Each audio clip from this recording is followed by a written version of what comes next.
Hello friends, welcome to केमा classes. केमा classes में आपका स्वागत है। कैसे हैं दोस्तों आप सब? आई होप आप अच्छे होंगे। दोस्तों, आज के इस लेक्चर में हम लोग बहुत ही इम्पोर्टेंट चैप्टर स्टार्ट करने जा रहे हैं। जो चैप्टर का नाम है दोस्तों जनरल ऑर्गेनिक केमिस्ट्री। दोस्तों, जैसे एक हम बड़ी सी बिल्डिंग बना रहे हैं, उसमें कई सारा मंजिला बना रहे हैं, तो जैसा कहा जाता है कि अगर आप नींव मजबूत रखेंगे तो बिल्डिंग चाहे जितना बड़ा बनाते जाए, चाहे जितना मंजिला बनाते जाए, वो अच्छा रहेगा। लेकिन आप 100 मंजिला बना दीजिए, लेकिन अगर नींव आप कमजोर रख देंगे तो बिल्डिंग क्या हो जाएगी? धराशायी हो जाएगी, गिर जाएगी। ठीक उसी प्रकार से आप ऑर्गेनिक केमिस्ट्री में जो भी आगे चैप्टर आप पढ़ने जाएंगे, तो उसके लिए जो जनरल ऑर्गेनिक केमिस्ट्री होता है, एक स्तंभ होता है, एक नींव होता है। हम जनरल ऑर्गेनिक केमिस्ट्री की जितना अच्छे से पढ़ लेंगे, उसकी मदद से हम आगे आने वाले जो भी ऑर्गेनिक केमिस्ट्री होगा उसको अच्छे से सीख पाएंगे। उसमें जो भी चीजें हो रही होंगी उसको हम अच्छे से समझ पाएंगे। तो इसके लिए जनरल ऑर्गेनिक केमिस्ट्री हम लोग को अच्छे से आनी चाहिए। आप जितना अच्छे से जनरल ऑर्गेनिक केमिस्ट्री सीख लेंगे तो आने वाले चैप्टर में आपको उतना ही आसानी होगा, उतना ही कठिनाई नहीं होने वाला है। तो सबसे पहले दोस्तों, जनरल ऑर्गेनिक केमिस्ट्री क्या होता है? जनरल, इसे आप शॉर्ट फॉर्म में जीओसी भी कहते हैं। क्या कहते हैं? General organic chemistry. ठीक है, जीओसी। दोस्तों, आप इसको लिख सकते हो जहां पे where you learn fundamental concept.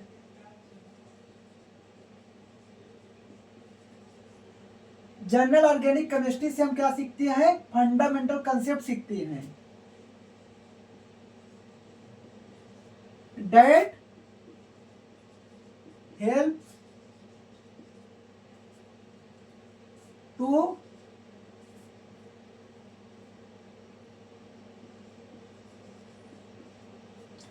where you learn fundamental concept that helps to understand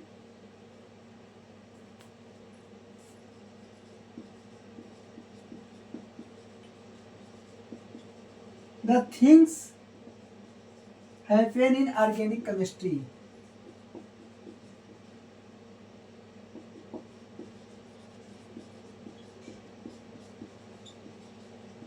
जैसे दोस्तों, कोई भी आप चैप्टर पढ़ने जा रहे हो, सबसे पहले उसको ये पता होना चाहिए कि वो चैप्टर क्या है, उस चैप्टर हम लोग क्या पढ़ेंगे, वो चैप्टर क्या बताएगा।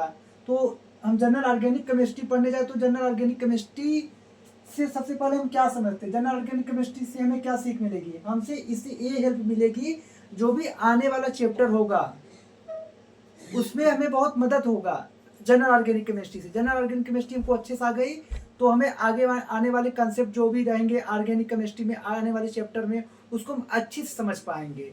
तो जनरल ऑर्गेनिक केमिस्ट्री क्या कहता है कि जहां पे आप फंडामेंटल कंसेप्ट सीखते हो, जिसकी मदद से हम क्या करेंगे? ऑर्गेनिक केमिस्ट्री में जो भी चीजें होगी उसको हम आसानी से समझ पाएंगे। ठीक है। जैसे दोस्तों, एक क्या है, मान लीजिए रिएक्टेंट है। यहां पर मैंने क्या लिया? रिएजेंट। क्या बना? प्रोडक्ट। इसमें क्या होता है? ओल्ड बॉन्ड ब्रेक होता है और यहाँ पे प्रोडक्ट में क्या होता है? न्यू बॉन्ड फॉर्म होता है। ठीक है। जैसे दोस्तों, मान लीजिए मैंने यहाँ पे क्या लिया? रिएक्टेंट है, इसमें मैंने रिएजेंट मिला दिया। ये तो ऐसे मिल नहीं जाएगा, इनके बीच कुछ ना कुछ इंटरेक्शन रहा होगा। जैसे मान लीजिए हम किसी से दोस्ती करना चाहते हैं, हमारी किसी से दोस्ती कब होगी? जब उसकी कुछ ना कुछ अच्छी करेक्ट, मतलब उसके जो गुण होंगे मुझसे मैच कर रहे होंगे, उनके और मेरे बीच में कुछ ना कुछ अंडरस्टैंडिंग होगी, कुछ ना कुछ इंटरेक्शन रहा होगा। उसी के साथ से हम उसके साथ मतलब बॉन्डिंग में आएंगे, दोस्ती में आएंगे। अगर मुझे पता चल जाए कि सामने वाले का नेचर नहीं सही है, उसका ए गुण नहीं सही है, इसका वो क्वालिटी नहीं सही है, तो हम उसके साथ इंटरेक्ट करेंगे? नहीं करेंगे ना। ठीक उसी प्रकार से क्या होगा? रिएक्टेंट और रिएजेंट के बीच कोई ना कोई इंटरेक्शन रहा होगा। तो इनके भी जो इंटरेक्शन क्या रहा होगा? इलेक्ट्रॉन मूवमेंट का या इलेक्ट्रॉन डिस्प्लेसमेंट का। जैसे आप ऐसे देख सकते हो, जैसे मान लीजिए हमने क्या लिया? अमोनिया लिया और हमने क्या लिया? Methyl iodide. ठीक है। तो जैसे आप इसको ऐसे खोल के लिख लो, ए क्या करेगा, यहां से अटैक करेगा, ए बॉन्ड निकल जाएगा, क्या बन जाएगा दोस्तों, प्लस। नाइट्रोजन ने अपने लोन पेयर दिया तो इस पे आएगा प्लस चार्ज, और यहां से CH3। ठीक है।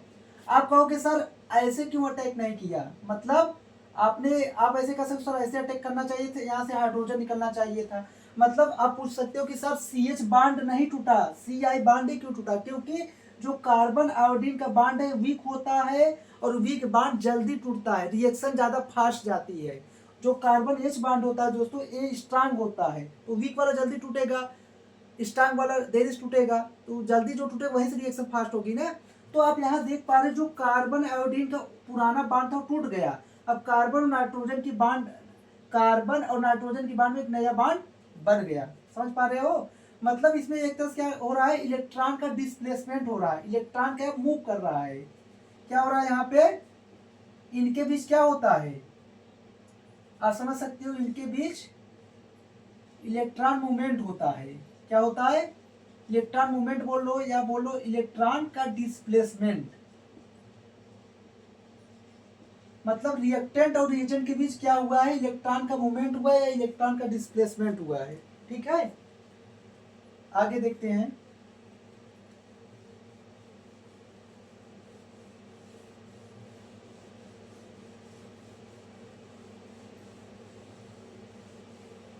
दोस्तों इलेक्ट्रॉनिक डिस्प्लेसमेंट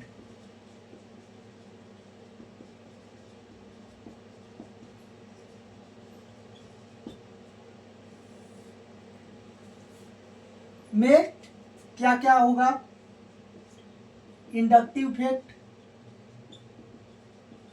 पढ़ेंगे हम लोग, और क्या पढ़ेंगे, हाइपर कंजुगेशन इफेक्ट पढ़ेंगे, और क्या पढ़ेंगे, मेसोमेरिक इफेक्ट पढ़ेंगे, उसी को आप रेजोनेंस इफेक्ट भी कहते हो। चौथा इलेक्ट्रोमेरिक इफेक्ट पढ़ेंगे। ठीक है, तो सबसे पहले हम ये पढ़ेंगे इंडक्टिव इफेक्ट क्या होता है, यहाँ पर कंजुगेशन इफेक्ट क्या होता है, मेसोमेरिक इफेक्ट, इलेक्ट्रोमेरिक इफेक्ट। उसके बाद फिर हम देखेंगे क्या दोस्तों, स्टेरिक इफेक्ट। सबसे पहले हम इलेक्ट्रॉनिक डिस्प्लेसमेंट देख लेंगे, जीओसी में हम कैसे कैसे आगे बढ़ेंगे, हमारा एक रूल होगा यार, मतलब हमारा एक स्ट्रेटेजी होगा कि कैसे कैसे हम आगे बढ़ेंगे। तो सबसे पहले हम इलेक्ट्रॉनिक डिस्प्लेसमेंट ये सब चारों कंसेप्ट पढ़ लेंगे, ये हमको अच्छे समझ में आ जाएगी। तो फिर हम आगे देखेंगे स्टेरिक इफेक्ट। स्टेरिक इफेक्ट में हम क्या देखेंगे, SIR देखेंगे, SIP देखेंगे, इसी में आर्थो इफेक्ट भी आता है। फिर इसके बाद हम क्या देखेंगे, फिर हम आएंगे एप्लीकेशन के साइड। एप्लीकेशन में हम क्या देखेंगे, एप्लीकेशन में देखेंगे स्टेबिलिटी ऑफ इंटरमीडिएट, जो भी इंटरमीडिएट बनती है उसमें स्टेबिलिटी क्या होगी। उसके बाद हम देखेंगे एसिडिटी बेसिसिटी, ये सब क्या है, जीओसी का ही एप्लीकेशन है। ये सब जो हम जीओसी में सब कंसेप्ट पढ़ेंगे, स्टार्टिंग इसी सब का एप्लीकेशन होगा। फिर देखेंगे हम एरोमेटिसिटी, ये सब क्या एप्लीकेशन है। तो हम क्या करेंगे, बारी बारी से पढ़ते जाएंगे, आगे बढ़ेंगे। ठीक है, तो दोस्तों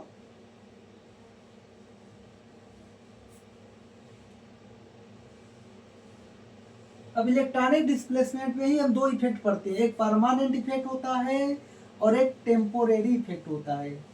क्या होता है, टेम्पोररी इफेक्ट। आप ऐसे लिख सकते हो, यहाँ क्या लिखोगे, परमानेंट इफेक्ट। क्या लिखोगे, परमानेंट इफेक्ट।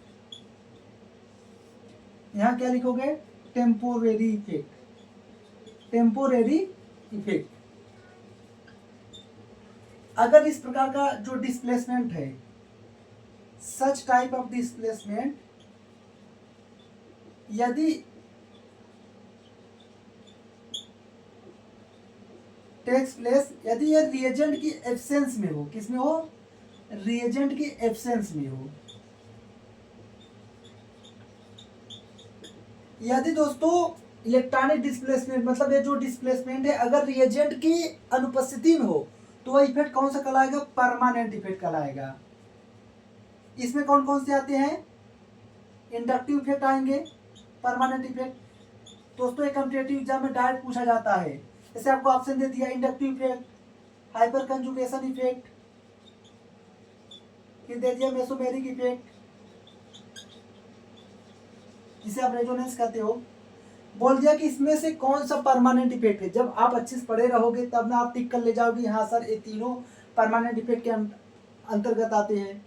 और जो टेम्पोररी इफेक्ट होता है ये क्या होता है? यदि सच टाइप ऑफ डिस्प्लेसमेंट, जो इलेक्ट्रॉनिक डिस्प्लेसमेंट हो रहा है, यदि वो रिएजेंट के उपस्थिति में हो, in presence of such type of displacement takes place in presence of reagent, यदि रिएजेंट की उपस्थिति में हो। इसका एग्जाम्पल अगर बात करें, इलेक्ट्रोमैग्नेटिक इफेक्ट। दोस्तों इलेक्ट्रॉनिक डिस्प्लेसमेंट में दो इफेक्ट आता है, permanent effect, temporary effect. Permanent effect क्या होता है? यदि अगर इस प्रकार का जो इलेक्ट्रॉनिक डिस्प्लेसमेंट हो रहा है यदि रिएजेंट की अनुपस्थिति में हो, एब्सेंस में हो, वह परमानेंट इफेक्ट कहलाता है। और यदि वो रिएजेंट के प्रेजेंस में हो, इस प्रकार का जो इलेक्ट्रॉनिक डिस्प्लेसमेंट है, अगर सच टाइप ऑफ डिस्प्लेसमेंट रिएजेंट की उपस्थिति में हो, वह इफेक्ट टेम्पोररी इफेक्ट कहलाता है। और अगर एब्सेंस में हो, परमानेंट इफेक्ट कहलाता है। परमानेंट इफेक्ट में कौन कौन से आते हैं? Inductive effect, hyper conjugation, mesomeric या रेजोनेंस इफेक्ट। और टेम्पोररी में कौन आता है? Electromagnetic effect. अब मान लीजिए आपसे क्वेश्चन दे दिया कि इनमें कौन सा टेम्पोररी इफेक्ट है, मान लीजिए उसमें ऑप्शन दे दिया electromagnetic, inductive, hyper conjugation, mesomeric. तो अगर आप अच्छे से पढ़े रहोगे आप टिक कर ले जाओगे कि टेम्पोररी इफेक्ट पूछा है, तो इलेक्ट्रोमैग्नेटिक इफेक्ट हमारा ऑप्शन होगा। ठीक, आपको समझ में आ रहा होगा। आगे देखते हैं।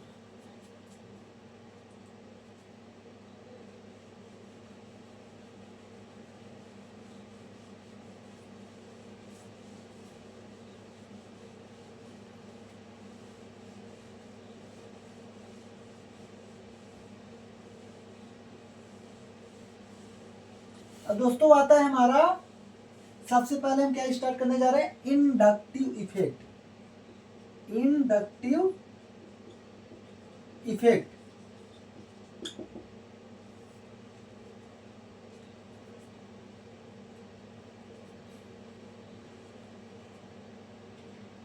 आप कह सकते हो sigma electron slightly displace towards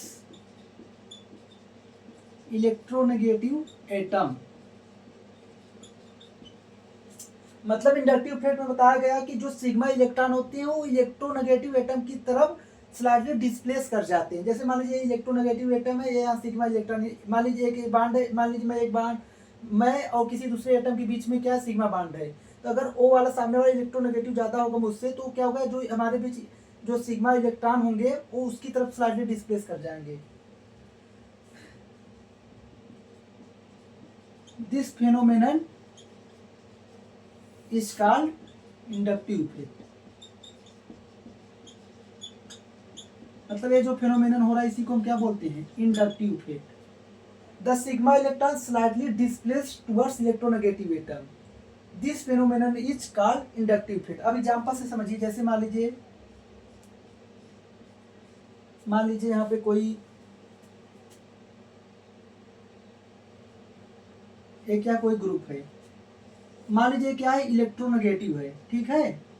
तो एक क्या है इनके बीच, दोस्तों आप एक बात ध्यान देना, जो इंडक्टिव इफेक्ट होता है सिर्फ सिग्मा इलेक्ट्रॉन के थ्रू ऑपरेट होता है। तो इन सब के बीच क्या सिग्मा इलेक्ट्रॉन है। अगर मैं बताऊं कार्बन और जेड के बीच, जेड की इलेक्ट्रोनेगेटिव ज़्यादा है, तो जो ये इलेक्ट्रॉन होंगे क्या होंगे?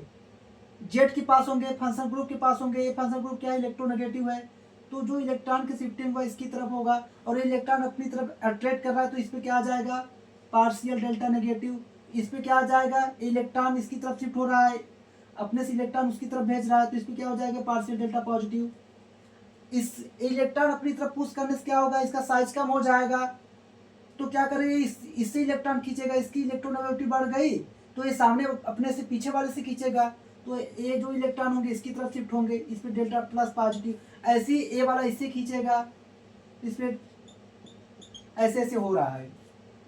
मतलब अगर मैं नंबर दे दूं 1 2 3, अगर मैं पूछूं कि इंडक्टिव इफेक्ट सबसे ज्यादा किस पे लग रहा है, तो आप कहोगे सर इस वाले पे, उसके बाद इस वाले पे, सबसे कम इस वाले पे। जैसे मान लीजिए आपके घर कोई अच्छा सा डिश बना, जैसे मान लीजिए पुलाव बन गया, तो उसकी महक कितने दूर तक जाएगी? सबसे पहले जो बगल वाला होगा उसके यहाँ सबसे ज्यादा महक जाएगी, फिर उससे एक घर छोड़ के उसके पास जाएगी, अगर हम उससे 4 घर छोड़ दे तो उसके पास महक बहुत न के बराबर जाएगी। मतलब आपसे जो काफी करीब रहेंगे उनके पास महक ज्यादा जाएगी। तो अगर एक क्या इलेक्ट्रोनेगेटिव एटम इसके सबसे ज्यादा क्लोज में क्या है, ये वाला कार्बन नंबर 1 है, तो इस पे सबसे ज्यादा इफेक्ट लगेगा इंडक्टिव इफेक्ट। उससे थोड़ा सा दूरी पे कौन है, कार्बन सेकेंड वाला, इसके बाद कार्बन थर्ड वाला। अगर हम कार्बन 4 लगा दे, इसमें न के बराबर इफेक्ट लगेगा, इस पे ऑलमोस्ट नेग्लिजिबल इफेक्ट लगेगा। मतलब इंडक्टिव इफेक्ट कहां तक ऑपरेट होता है, 3rd कार्बन तक। समझ पा रहे हो? ठीक है, आगे देखते हैं। मतलब आप ये कह सकते हो जो इंडक्टिव इफेक्ट होता है वो सिर्फ सिग्मा इलेक्ट्रॉन के थ्रू ही ऑपरेट होता है। अब हम इसका देखेंगे कैरेक्टरिस्टिक्स ऑफ इंडक्टिव इफेक्ट।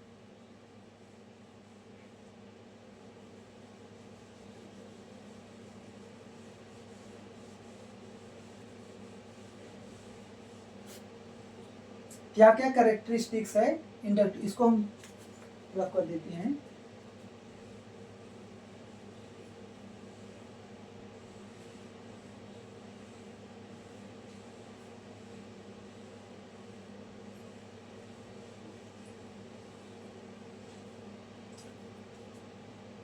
सबसे पहला हम क्या पढ़ने जा रहे हैं, characteristics of inductive effect.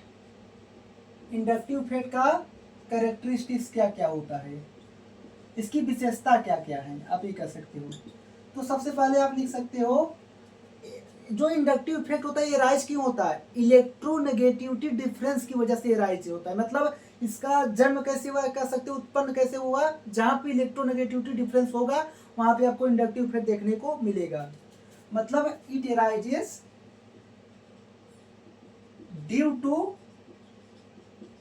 Electronegativity difference. मतलब पहला कैरेक्टरिस्टिक्स इसका ए हुआ।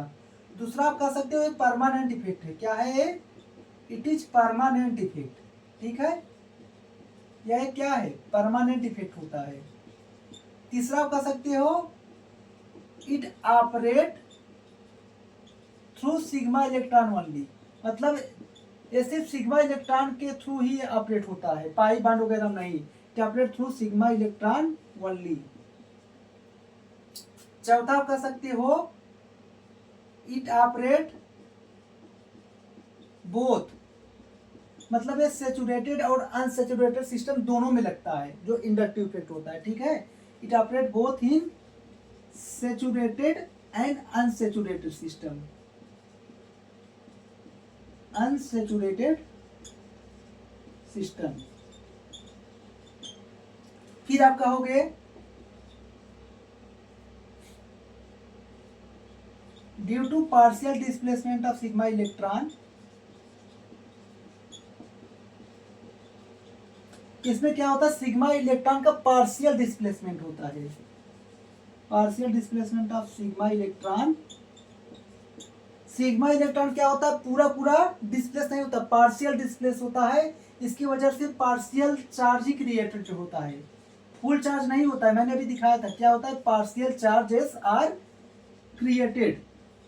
ठीक है, फिर आप लिखोगे जो इंडक्टिव इफेक्ट, ये भी बहुत इंपॉर्टेंट पॉइंट है जो मैं अगला लिखाने जा रहा हूँ। इंडक्टिव इफेक्ट क्या होता है, डिस्टेंस डिपेंडेंट होता है। जो मैं अभी पुलाव वाला एग्जांपल दिया कि अगर मेरे घर पुलाव बना तो मेरे बाजू वाले के पास वहां जाएगी, उसके अगले वाले घर के पास जाएगी, फिर उसके अगले वाला, लेकिन उसके आगे वाले पास नहीं जाएगी क्योंकि काफी दूर हो जाएगा। उसी प्रकार से इंडक्टिव इफेक्ट होता है। इंडक्टिव इफेक्ट डिस्टेंस डिपेंडेंट होता है। It operate up to 3 carbon, 3 carbon of chain.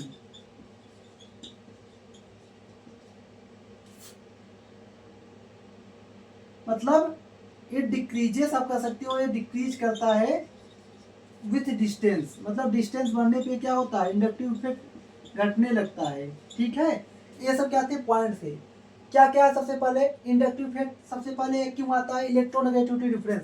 जैसे कार्बन और नाइट्रोजन, तो क्या है, नाइट्रोजन की इलेक्ट्रोनेगेटिविटी ज्यादा है कार्बन से, तो इलेक्ट्रॉन जो होंगे नाइट्रोजन के पास होंगे, तो इस क्या हो रहा है, देखिए कार्बन नाइट्रोजन में क्या है, सिग्मा इलेक्ट्रॉन है, तो जो ये सिग्मा इलेक्ट्रॉन होंगे नाइट्रोजन की इलेक्ट्रोनेगेटिविटी ज्यादा होने के कारण नाइट्रोजन की तरफ शिफ्ट होंगे, मतलब पार्शियली डिस्प्लेस करेंगे सिग्मा इलेक्ट्रॉन। तो इस पार्शियल डिस्प्लेसमेंट की वजह से इस पे पार्शियल डेल्टा नेगेटिव आएगा, इस पे पार्शियल डेल्टा पॉजिटिव आएगा, मतलब इलेक्ट्रोनेगेटिविटी डिफरेंस है, क्योंकि इसका कुछ होता है इसका कुछ होता है, तो इनके बीच इलेक्ट्रोनेगेटिविटी डिफरेंस की वजह से इंडक्टिव इफेक्ट एराइज कर रहा है। दूसरा ये परमानेंट इफेक्ट होता है। फिर मैंने पॉइंट बताया कि ये सिर्फ सिग्मा इलेक्ट्रॉन के थ्रू ही ऑपरेट होता है, इसमें क्या है सिग्मा इलेक्ट्रॉन, और ये सेचुरेटेड और अनसेचुरेटेड सिस्टम दोनों में ऑपरेट होता है। फिर मैंने बताया कि सिग्मा इलेक्ट्रॉन के पार्शियल डिस्प्लेसमेंट की वजह से पार्शियल चार्ज आते हैं, ये पूरा चार्ज नहीं है, पार्शियल चार्ज है। फिर मैंने बताया कि जो इंडक्टिव इफेक्ट होता है डिस्टेंस डिपेंडेंट होता है। जैसे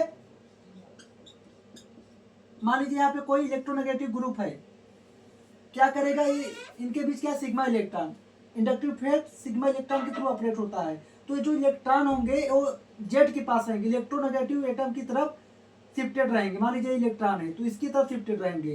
तो अगर मैं देखूं ये वाला इलेक्ट्रॉन अपना इसकी तरफ पुश कर रहा है, तो सबसे ज्यादा इफेक्ट इस पे देखने को मिलेगा, क्योंकि ये इस ग्रुप के सबसे क्लोज है। इसके बाद इस पे आ जाएगा क्या, डेल्टा पॉजिटिव, साइज कम हो गया, तो ये क्या करेगा, इलेक्ट्रोनेगेटिविटी बढ़ गई इसकी, तो ये क्या करेगा, इलेक्ट्रॉन डेंसिटी यहाँ से इसकी तरफ खींचेगा, जो सिग्मा इलेक्ट्रॉन होंगे इसकी तरफ शिफ्ट हो जाएंगे। फिर ऐसे इस पर डेल्टा पॉजिटिव पॉजिटिव आ जाएगा। फिर क्या होगा, ए वाला इससे इलेक्ट्रॉन डेंसिटी अपनी तरफ खींचेंगे, जो सिग्मा इलेक्ट्रॉन होगा इसकी तरफ शिफ्ट हो जाएगा, डेल्टा +3 लेकिन यहाँ पे ऑलमोस्ट नेग्लिजिबल होता है, मतलब 3 कार्बन तक ऑपरेट होता है इंडक्टिव इफेक्ट, मतलब यहाँ पे सबसे ज्यादा लगाएगा, थोड़ा सा डिस्टेंस बड़ा कम हो गया और बड़ा कम हो गया, और चौथे पे न के बराबर लगता है। ठीक है, ये सब पॉइंट था। आगे बढ़ते हैं, होप आपको समझ में आ रहा होगा।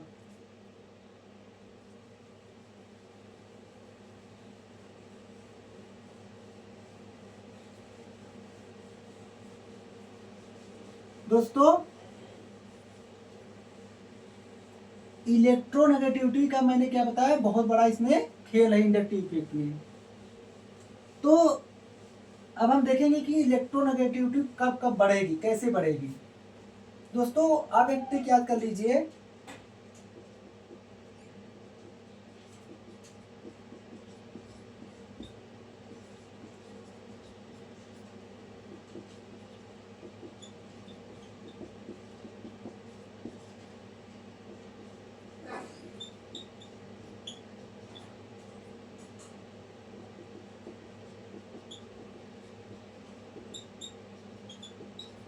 इसका क्या होता है 2 पॉइंट होता है, इसका 4.0, यहाँ 0.5 घटा दीजिए, फिर 0.5 घटा दीजिए, ऐसे ऐसे होता है। इसका 1.0 होता है, इसका 0.9 होता है, इसका होता है 3.5 होता है, इसका 3 होता है, इसका 2.8 होता है, ऐसे से आप 0.5 लेफ्ट से राइट, जैसे आप राइट से लेफ्ट आएंगे 0.5 घटाते जाइए। ये क्या मैंने इलेक्ट्रोनेगेटिविटी वैल्यू लिखा है, तो आप अगर ऐसे याद कर लेंगे टेबल, आपको थोड़ा इलेक्ट्रोनेगेटिविटी का आइडिया हो जाएगा कि जैसे फ्लोरीन की हाईएस्ट इलेक्ट्रोनेगेटिविटी होती है कितना, 4.0, उसके बाद ऑक्सीजन की होती है हाईएस्ट, फिर नाइट्रोजन की होती है, मतलब जैसे हम इधर से इधर जा रहे हैं क्या हो रहा है, इलेक्ट्रोनेगेटिविटी वैल्यू इंक्रीज कर रही है। डाउन द ग्रुप आ रहे हैं क्या हो रहा है, इलेक्ट्रोनेगेटिविटी वैल्यू डिक्रीज कर रही है, क्योंकि 4 से 3.5 हो रहा है, फिर 3 हो रहा है, फिर 2.8, तो नीचे आने घट रही है, लेफ्ट से राइट जाने बढ़ रही है। ठीक है, ऐसे यहाँ पे घट रहा है। ये आप टेबल याद कर लेंगे, थोड़ा आपको आइडिया हो जाएगा इलेक्ट्रोनेगेटिविटी का। तो दोस्तों ये था एलिमेंटल फॉर्म में, जब मतलब एलिमेंटल में हो तब हम इलेक्ट्रोनेगेटिविटी कैसे निकालेंगे कि किसका ज़्यादा किसका कम, और यदि हाइब्रिडाइजेशन से निकालना हो तो sp3 sp2 sp, यहाँ क्या होगा 25%, 33%, 50%, ये क्या मैंने निकाल रहा हूँ, yes character. Down the group जाने पे क्या हो रहा है, परसेंटेज यस करेक्टर क्या हो रहा है, इंक्रीज कर रहा है। कैसे देखो, अगर मुझे इसमें निकालना हो कितने टोटल है, दो है और है कितना, एक, तो 1/2 टोटल 2 है और मुझे एक का निकालना हो कि एसपी में एस करेक्टर कितना है। अगर मुझे एसपी हाइब्रिडाइजेशन में एस करेक्टर निकालना हो कि एस कितना परसेंटेज करेक्टर है, तो टोटल 2 है, हमें निकालना एक का 1/2 इंटू 100 क्या हो जाएगा 250, तो 50% आ गया। अगर SP2 में ये 3 है 1/3 और हमें एस का निकालना है, एक टोटल 3 है, एक का निकालना है, मतलब SP2 में अगर एस का हमें बताना हो कि SP2 हाइब्रिडाइजेशन में परसेंटेज एस करेक्टर कितना है, तो 1/3 इंटू 100 क्या आ जाएगा 33। ऐसे यहाँ पे 1/4 इंटू 100 क्या आ जाएगा 25%। मतलब जैसे जैसे डाउन द ग्रुप आ रहे हैं परसेंटेज एस करेक्टर बढ़ रहा है। और अगर हम बॉन्ड एंगल देखें दोस्तों, क्या देखेंगे बॉन्ड एंगल, तो यहाँ पे 109 होता है, यहाँ क्या होता है 120 होता है, यहाँ पे 180 होता है, मतलब ये लीनियर हो रहा है। तो जैसे जैसे percentage s character down the group बढ़ रहा है वैसे से बॉन्ड एंगल बढ़ रहा है। मतलब हम ये कह सकते हैं दोस्तों, electronegativity directly proportional to percentage s character, मतलब एस करेक्टर ज्यादा इलेक्ट्रोनेगेटिविटी ज्यादा, प्रोपोर्शनल टू बॉन्ड एंगल। ठीक है, तो आपको समझ में आ रहा होगा। आगे देखते हैं।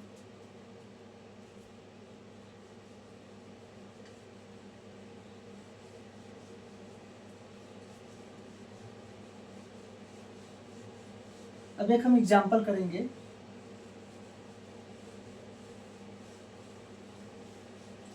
जैसे आपको बताना हो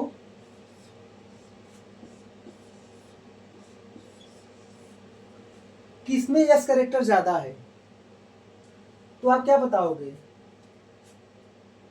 यहाँ पे अगर मैं देखूं हाइड्रोजन हाइड्रोजन, यहाँ पे हाइड्रोजन हाइड्रोजन, यहाँ पे हाइड्रोजन हाइड्रोजन, सब जगह sp3 हाइब्रिडाइजेशन है, यहाँ पे भी sp3 है, यहाँ पे भी sp3 है। ठीक है, तो आइडियल इनका बॉन्ड एंगल 109 होना चाहिए, लेकिन मिल कितना पा रहा है 60 डिग्री, तो यहाँ पे बॉन्ड स्ट्रेंथ काफी ज्यादा है। यहाँ पे एक एंगल 90 डिग्री, यहाँ पे 108 एक एंगल। ठीक है, तो जैसे जैसे रिंग की साइज बढ़ रही है इंटरनल बॉन्ड एंगल बढ़ता जा रहा है, मतलब स्ट्रेंथ कम होता जा रहा है। तो आप लिख सकते हो small size ring have more yes character, more percentage yes character, और अगर परसेंटेज यस करेक्टर ज्यादा मीन्स इलेक्ट्रोनेगेटिविटी भी ज्यादा, मतलब यहाँ पे बॉन्ड स्ट्रेंथ ज्यादा है, जहाँ पे एंगल स्ट्रेंथ ज्यादा होगा वहां पे यस करेक्टर ज्यादा होगा। और जैसे जैसे एंगल स्ट्रेंथ कम हो रहा है, कैसे यहाँ 109 होना चाहिए लेकिन 90 हो रहा है, मतलब थोड़ा सा डिफरेंस है। यहाँ पे 109 60 काफी ज्यादा डिफरेंस है, यहाँ पे और कम हो गया। तो इस प्रकार से जैसे जैसे रिंग की साइज बढ़ रही है तो रिंग स्ट्रेंथ कम हो रहा है, परसेंटेज एस करेक्टर घट रहा है। और अगर हम रिंग साइज जितना छोटा होता जाएगा उतना ही एस करेक्टर बढ़ता जाएगा, क्योंकि स्ट्रेंथ बढ़ रहा है। होप आज का लेक्चर आपको पसंद आया होगा। मिलते हैं नेक्स्ट वीडियो में, तब तक के लिए धन्यवाद आपको।